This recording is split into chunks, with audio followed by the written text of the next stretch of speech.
In the ensuing battle, he is seriously injured and falls unconscious.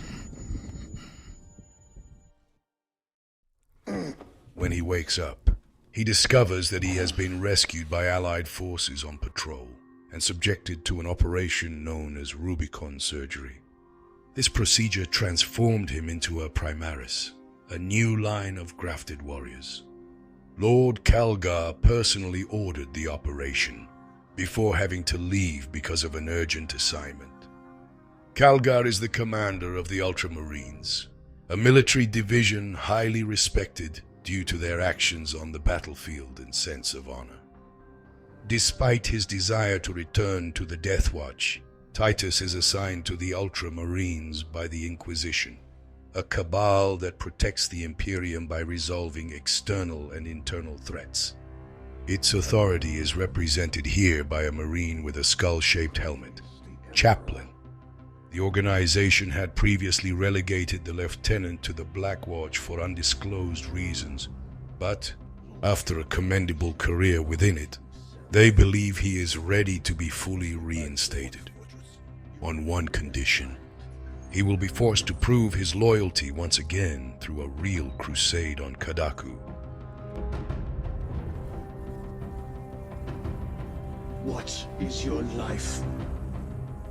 My honor is my life. What is your fate? My duty is my fate. What is your fear? My fear is to fail.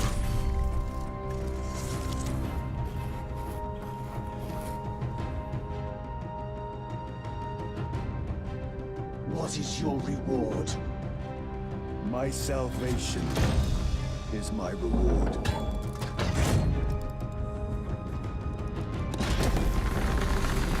What is your craft? My craft is death. What is your pledge? My pledge is eternal service. After initiation into the Order, Titus discovers that his years as Black Shield were deleted from the Imperial archives. A Black Shield is a Marine who has renounced the military unit he operated in, called a chapter, and sought redemption in the Death Watch. The reasons for becoming a Black Shield are various, but united by the desire to atone for one's sins and, perhaps, return to the first chapter. Captain Acheron, even if reluctantly, tasks Titus with defending the orbital cannons on the surface of Kadaku, which protect the evacuation ships, and reminds him that his previous role, if discovered, would not attract the sympathies of those he will meet. The Primaris then finds himself leading a handful of other Space Marines, including Sergeant Gadriel, former leader of the group, who does not take the passing of the baton well, and Brother Charion, on a dangerous mission to repel the Tyranids and reactivate the cannons.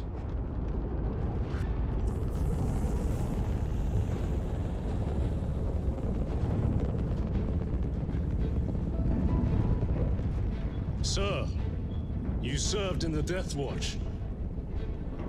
Yes. That must have been a great honor.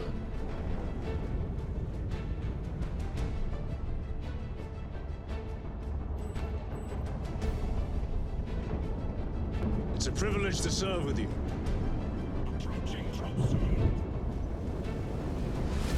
Let's go.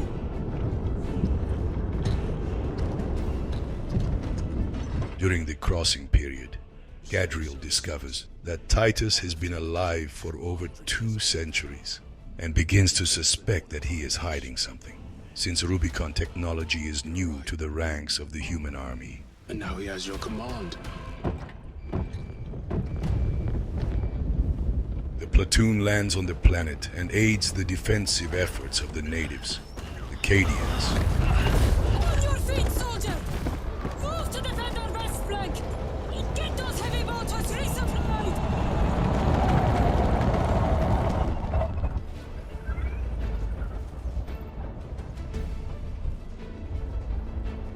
My lord!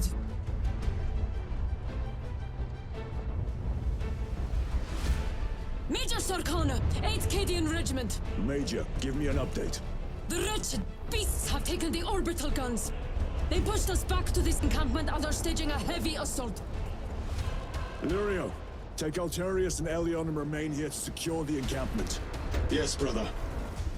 Major, we must reach the defense guns. Yes, my lord. Follow me.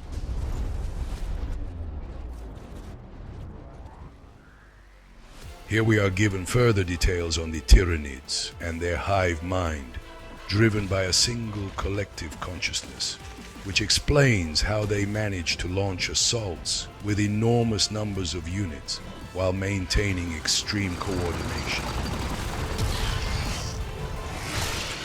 It is the same collective mind, aware of the danger represented by defense systems, that has targeted them and put them out of use. With the combined efforts of the troops, however, the cannons are reactivated and they destroy a Tyranid mothership.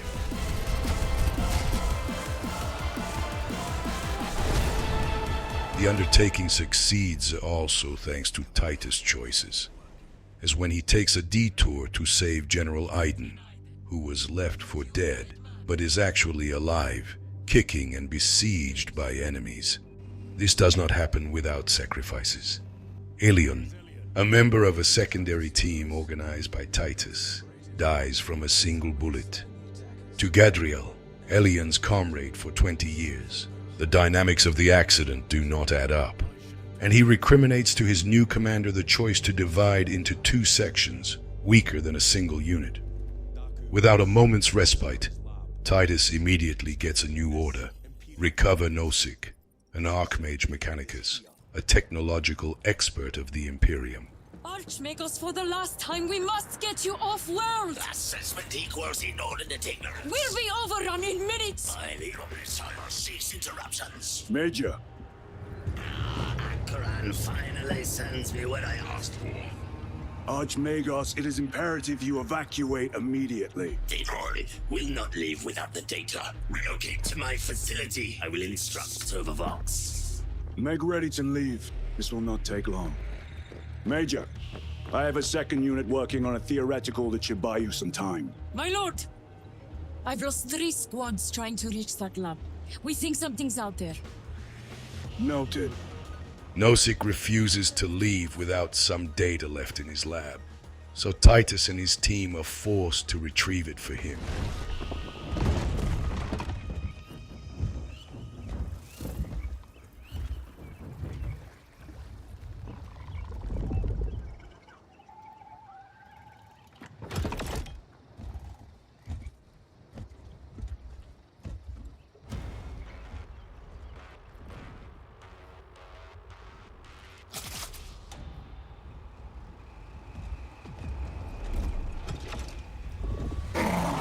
On the way, they meet a Lictor, a very fast Tyranid capable of making himself invisible, who has killed several Marines before them.